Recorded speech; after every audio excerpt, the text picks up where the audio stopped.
제가 지난 시간에는 노년기 심혈관 질환의 치료의 하나로서 판막 질환에 대해서 말씀을 드렸습니다. 오늘 이번 시간에는 노년기 심혈관 질환의 치료 그 두 번째 시간으로 관상동맥 질환과 관련해서 치료를 어떻게 해야 되는지 그런 부분에 대해서 말씀을 드리도록 하겠습니다. 지금 보시는 그림은 우리 몸에 있는 심장에 관상동맥이 어디에 있는지를 보여주는 그림입니다. 지금 보시는 것처럼 관상동맥이 하는 역할은 우리 몸에 있는 심장에 영양분을 공급해주는 혈관입니다. 그래서 오른쪽으로 크게 하나가 나가고 왼쪽으로 하나가 나가서 두 가의 갈래로 나눠지는 거죠. 그래서 크게 얘기하면 총 3개의 관상동맥이 우리 몸에 있는 심장에 영양분을 공급해주고 있어요. 심장뿐만 아니라 다른 장기에도 각 그 장기에 영양분을 공급해주는 혈관이 있습니다. 뇌에도 있고 우리 뭐 팔에도 있고 장에도 있고 다 있어요.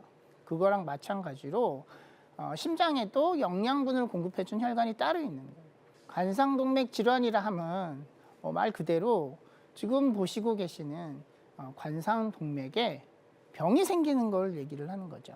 심장에 영양분을 공급해주는 길이 관상동맥이기 때문에 그 길에 이 3가지 중에 어디에서든 좁아진다든지 혹은 그게 더 심해져서 막혀버리면 심장에 영양분이 공급이 되지 않고 그게 시간이 지나서 오래돼서 더 심해지면 그 영양분을 공급해주는 혈관이 있는 부위의 심장에 문제가 발생하게 되는 거죠. 그래서 세포가 영양분을 못 받게 되니까 죽어버리게 되고 그것 때문에 그쪽 심장의 기능이 떨어지게 되고 그렇게 되는 질환을 관상동맥 질환이라고 얘기를 하고 있습니다. 지금 보시는 사진은 정상인 관상동맥을 보여주고 있는 조영술 검사의 사진입니다. 왼쪽에 있는 그 사진이 정상적인 오른쪽 관상동맥, 즉 우관상동맥이고 오른쪽에 있는 사진이 정상적인 좌측에 있는 관상동맥의 사진인 것이죠. 지금 보시는 것처럼 혈관도 굵직굵직하게 생겼고 이렇게 중간중간 갈래도 뭐 좁아져 있는 게 없는 것처럼 보여요. 이런 형태의 관상동맥이 정상적인 관상동맥이고 심장에 영양분을 충분히 공급해주는 모양입니다. 그런데 지금 보시는 사진은 일단 아까 조금 전에 보신 사진하고 다르게 오른쪽 혈관들이 많이 작아져 있어요. 그리고 오른쪽에 있는 사진을 보더라도 왼쪽에 있는 혈관들도 지금 화살표에 있는 것처럼 중간중간 좁아져 있는 부위가 보이시죠? 바로 이런 게 관상동맥 협착이에요. 지금 보시는 것처럼 이렇게 관상동맥이 좁아져 있거나 혹은 막혀 있거나 이런 병을 관상동맥 협착이라고 얘기를 하는 거예요. 자, 그러면 이런 병이 왜 생기느냐? 지금 그림을 보시는 것처럼 맨 위에 있는 정상적인 혈관은 우리가 흔히 얘기하는 수도 파이프처럼 그냥 깨끗해요. 아마 새로 설치한 수도 파이프 같아요. 아주 좋아요. 막힌 데도 없고 그러다 보니 피도 굉장히 잘 가겠고 우리가 심장이 1분에 70배씩 80배씩 막 운동을 하는데 그러려면 뭐 영양분이 있어야 되잖아요. 자동차에 기름이 있어야지 가는 거랑 똑같은 잘 갈 수 있을 것 같아요. 근데 그 다음 그림을 보면 뭔가 지저분한 곳이 생겼어요. 그러면 피가 제대로 못 가게 되는 거죠. 피가 제대로 못 가면 심장에도 영양분이 제대로 공급이 안 되는 거예요. 그러면 이제 관상동맥 협착 때문에 유발될 수 있는 여러 가지 질환들이 생기는 거죠. 맨 마지막 3번째 그림을 보면 그 좁아져 있는 곳에 뭔가가 아예 새로 생겨서 막아버렸어요. 협착. 완전히 그냥 피가 아예 안 가는. 그러면은 그쪽 뒤쪽으로는 뭐 피가 아예 안 가니까 그 관상동맥이 영양분을 공급해 주는 곳에 심장은 기능을 제대로 할 수 있을까요? 할 수 없겠죠. 영양분이 아예 공급이 안 되는 거예요. 이렇게 단계적으로 질환이 발생을 해요. 두 번째 있는 것처럼 좁아진 경우는 이제 우리가 흔히 뭐 콜레스테롤 뭐 이런 것들, 뭐 기름이 너무 많이 먹고 이러면서 이제 쉽게 얘기하면 파이프가 찌끄러기가 계속 생기는 거예요. 그렇게 되면 이제 피도 제대로 못 가게 되고, 그럼 찌끄러기는 점점 더 생기다가 어느 날 갑자기 그 생긴 찌끄러기가 점점 거기에 더 찌끄러기가 더 쌓여져서 이렇게 쌓인 게 터져버리면 맨 마지막처럼 아예 그냥 확 막아버리는 일이 갑작스럽게 우리 바닷가에 이렇게 막 그 바다 모래성 쌓잖아요. 계속 쌓다가 어느 순간에 그게 훅 무너져 버리잖아요. 그거랑 똑같이 갑자기 어느 순간에 확 폭발하는 것처럼 확 나쁜 것들이 갑자기 막 확 생기는 거예요. 그러면 완전히 피가 묻거든요. 우리가 이런 상황들을 심근경색이라고 얘기를 해요. 그래서 이게 갑자기 생기니까 뭐라 그래야 돼? 급성심근경색이라고 해요. 갑자기 생기기 때문에. 두 번째 있는 단계에서는 피가 그래도 조금 가니까 뭐 심장 기능도 좀 유지되고 내가 뭐 평소에 가만히 있을 때는 괜찮았지만 뭔가 힘든 일을 뭐 운동을 한다든지 일을 많이 한다 그래서 심장 기능이 많은 에너지를 심장이 많은 영양분을 공급을 필요로 하는 상황이 생기면 많이 갈 수 있어요? 못 가요. 그러니까 그런 상황에서 무슨 일이 생겨? 증상이 생기는 거야. 흉통. 뭐 가슴이 조여요. 막 이런 일들. 평소에는 괜찮아. 평소에는 그래도 막혀 있지만 그래도 피가 조금씩 가기 때문에 평소에는 괜찮아. 하지만 내가 갑자기 운동을 한다든지, 내가 갑자기 과도한 스트레스, 막 상사가 막 너무 스트레스를 많이 줘. 집에 갔는데 와이프랑 막 싸웠어. 그러면 막 혈압이 오르고 우라가 그러면 또 이제 심장 기능이 영양분을 많이 필요한데 못 가는 거예요. 그런 것들을 우리가 협심증이라고 얘기를 합니다. 공급이 되지만 제대로 공급이 안 되기 때문에 피를 많이 요구되는 상황에서는 결국은 문제를 발생하게 되는 거죠. 그런 질환들이 물론 젊은 사람들한테도 얼마든지 생길 수 있어요. 근데 문제는 나이 든 분들한테는 그 빈도가 더 잘 생길 수 있는 거예요. 그런 분들이 관상동맥 질환이 생겼어. 우리가 치료적인 접근을 할 때는 뭐 검사하고 뭐 수술하세요, 약물 치료요. 그렇게 하지 않아요. 왜냐하면 본인이 가지고 있는 질환이 달라요. 아까 제가 아마 첫 시간 때 말씀드렸을 거예요. 연세가 들면 고혈압, 당뇨, 없던 질병도 막 생기기 때문에 이 환자가 그런 질환을 갖고 있는지 없는지 그런 것부터 쫙 검사를 하고 증상은 어떤 때 발현이 됐는지 그 다음에 그런 것들을 면밀히 검토하고 조사한 다음에 자 그럼 치료는 어떻게 할 건지 나이가 많은데 뭐 약물 치료를 할 건지 아니면 뭐 시술을 할 건지 아니면 결국은 수술을 할 건지 이런 식으로 판단을 하게 됩니다.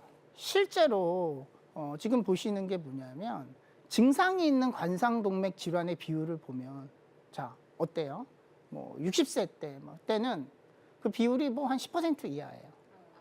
하지만 65세, 75세, 80세 넘은 그 비율이 점점 올라가서 막 20%, 30% 되는 거예요. 저게 뭘 의미하냐면 실제로 나이가 예를 들어 뭐 60대에서 70대로 올라간다 그러면 관상동맥이 발생하는 증상이 있는 관상동맥의 발생 비율이 거의 2배씩 이렇게 쭉쭉 올라가는 거예요. 60대보다는 70대 더 많고 70대면 80대가 더 많고 그렇기 때문에 나이가 들수록 그런 질환이 발생 비율이 올라갈 수 있어서 거기에 대한 맞는 치료를 해야 되는 거예요. 지금 왼쪽에 보시는 그래프는 뭐냐면 아까도 제가 잠깐 말씀드렸는데 관상동맥 질환에는 완전히 막히는 심근경색, 뭐 완전히 막히지는 않지만 피가 조금 가는 뭐 협심증 뭐 이런 것들이 있다 그랬잖아요. 관상동맥 질환에도 이제 그런 종류가 있는 건데 젊은 사람들한테 생기는 경우는 급성인 심근경색까지 가는 경우가 더 많아요. 비율이 더 많아.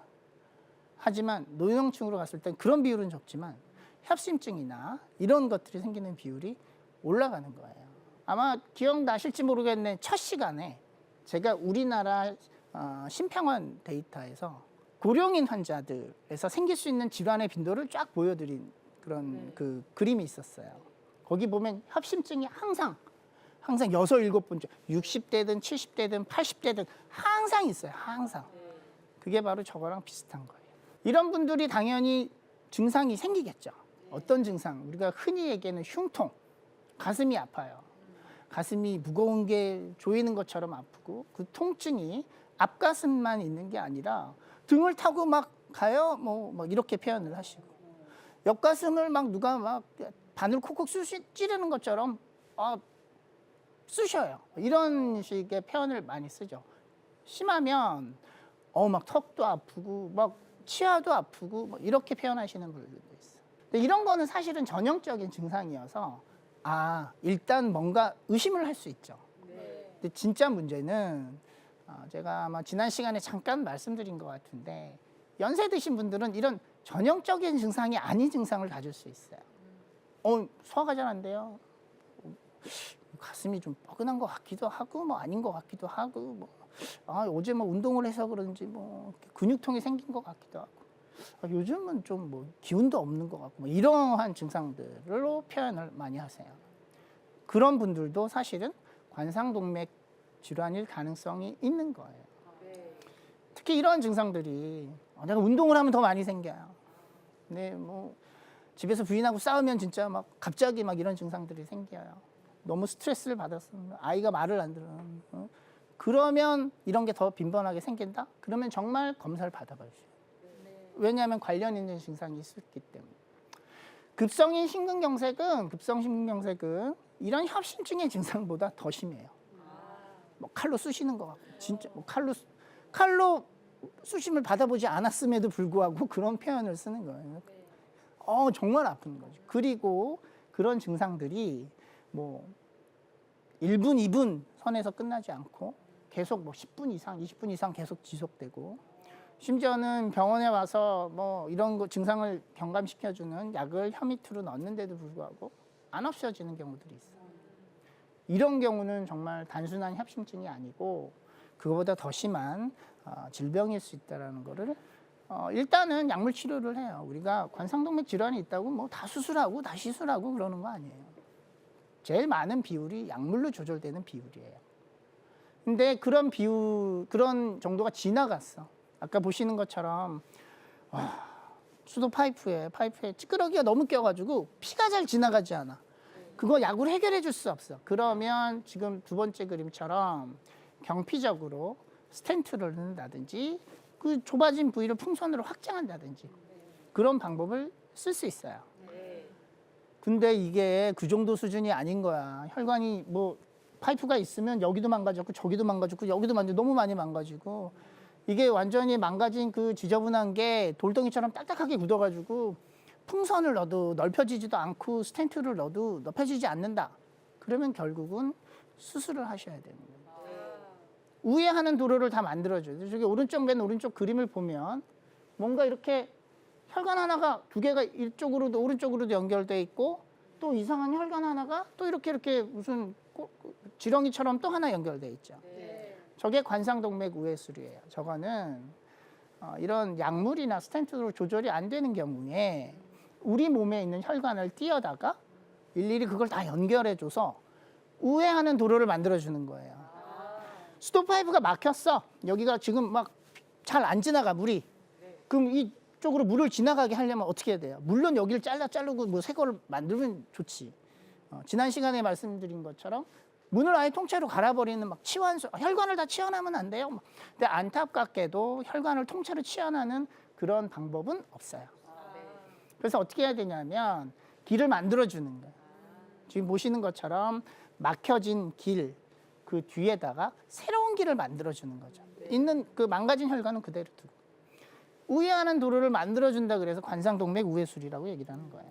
자, 그러면 어떤 때 관상동맥 우회술을 하고 어떤 때 뭐 약물 치료를 하고 어떤 때 그러면 뭐 스텐트를 넣어요. 궁금해할 수 있잖아요.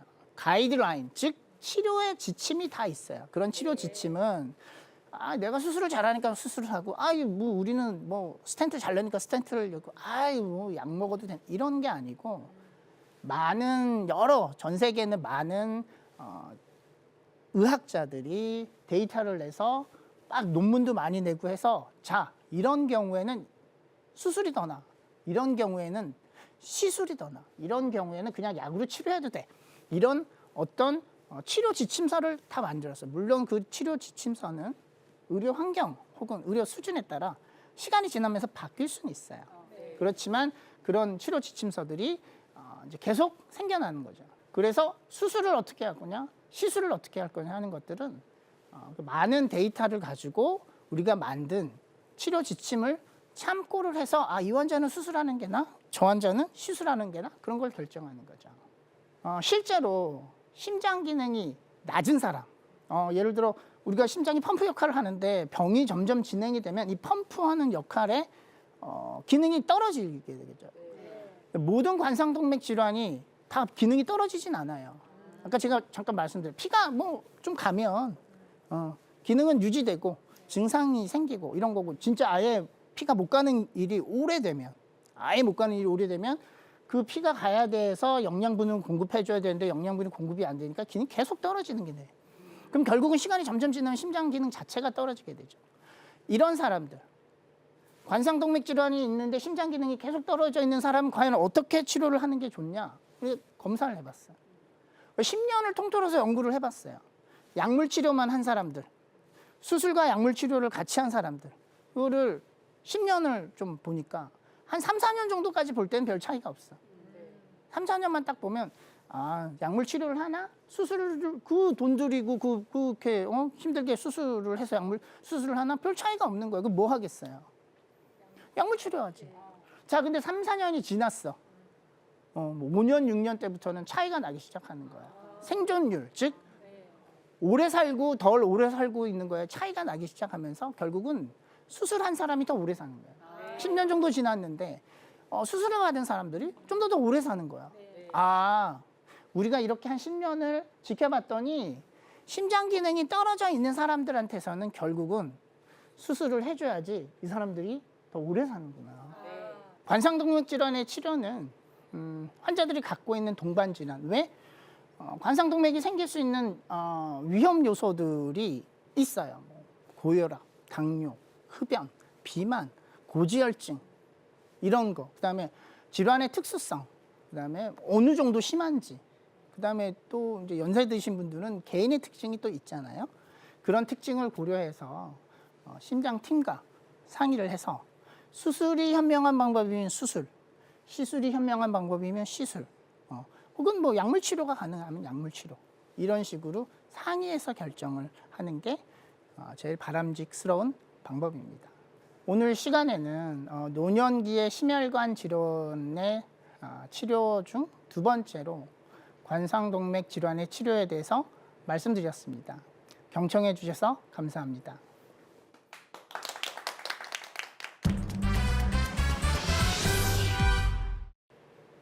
교수님, 이번 시간에도 유익한 강연 잘 들었습니다. 제가 궁금한 점이 있는데요. 고령의 경우에도 수술을 하냐 마냐, 이것에 이제 전문의마다 의견이 좀 다를 것 같아요. 어떤가요? 맞습니다. 왜냐하면 고령에 있는 환자들은 가지고 있는 동반 질환이 있기 때문에 그런 질환들을 경험해 본 사람하고 그렇지 않은 사람하고도 견해 차이가 생길 수 있거든요. 그래서 아까 제가 말씀드린 대로 가장 좋은 방법은 심장팀, 그래서 내과 선생님, 수술하시는 외과 선생님, 뭐 영상 검사를 하시는 선생님, 뭐 다각도 마취를 하시는 선생님, 이런 분들이 함께 모여서 같이 회의를 통해서 결정하는 방법이 가장 좋은 방법이라고 추천드리고 싶습니다. 네, 저희 방청객 어머님들 중에서도 질문 있으신가요? 네. 증상이 심하지 않으면 어느 주기로 받아야 하나요? 네, 아주 궁금해할 수 있는 질문인데요. 노년기의 환자들은 걱정이 많이 돼요. 저 뭐 고혈압 있어요, 당뇨 있어요. 그러면 별로 지금 증상이 없는 것 같은데 주기적으로 계속 막 심장 검사를 해야 되냐? 그럴 필요는 없어요. 그럴 필요는 없지만 아까 제가 말씀드린 대로 노년기에서는 증상들이 좀 다르게 발현이 되기 때문에, 예를 들어 내가 위험 요소를 가지고 있다. 고혈압 약도 먹고 당뇨병 약도 먹고 있고, 그런데 가끔씩 이상한 그런 뭐 숨이 차다든지 아니면 조금 이상하다든지 뭐 허약해지는 것 같다든지, 그러면 그런 고혈압 약이나 당뇨병 약을 타시는 주치의 선생님하고 상의를 해서 이게 심장 증상일 수도 있겠다라고 판단이 들면 검사를 하시면 됩니다. 네. 교수님, 오늘도 이렇게 유익한 강연 중에 시청자분들께서 기억하였으면 좋을 한 가지 어떤 게 있을까요? 네. 아까 제가 잠깐 말씀드렸는데 고령의 환자들이 심장 수술이 항상 위험한 거는 아니에요. 근데 언제 받는지 그 시기가 중요해요. 사실 제가 오늘 방송 녹화하기 전에 외래를 봤는데 아마 작년 1년 전에 89세인데 판막 2개를 같이 치환한 환자예요. 근데 그 환자는 사실 그 전에도 수술을 하자는 얘기를 들었었는데 몇 년 전에도 나 85세가 넘었는데 결국은 더 나빠져서 89세 때 그런 수술을 받게 된 거거든요.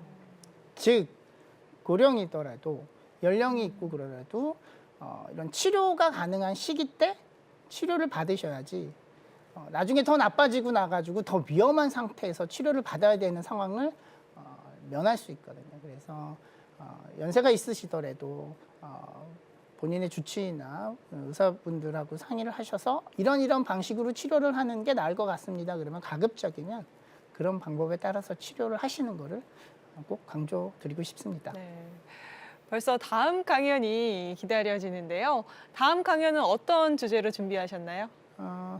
이제 저희가 첫 시간에 왜 노년기에서 이런 질환들이 생기는지에 대해서 말씀드렸고, 두 번째, 세 번째 시간에 그런 질환들이 생기면 어떻게 치료를 하는 게 좋을 것 같다라고 말씀을 드렸어요. 네. 다음 시간에는 그러면 그런 것들을 혹시 예방법, 혹시 이런 거를 뭐 관리는 할 수 없는지에 대해서 말씀드리도록 하겠습니다. 네, 다음 강연도 기대하는 마음으로 기다려 보겠습니다. 함께해 주신 시청자 여러분 고맙습니다. 오늘도 주님 안에서 승리하는 하루, 건강한 하루 보내시고요. 저희는 다음 시간에 인사드리겠습니다. 감사합니다.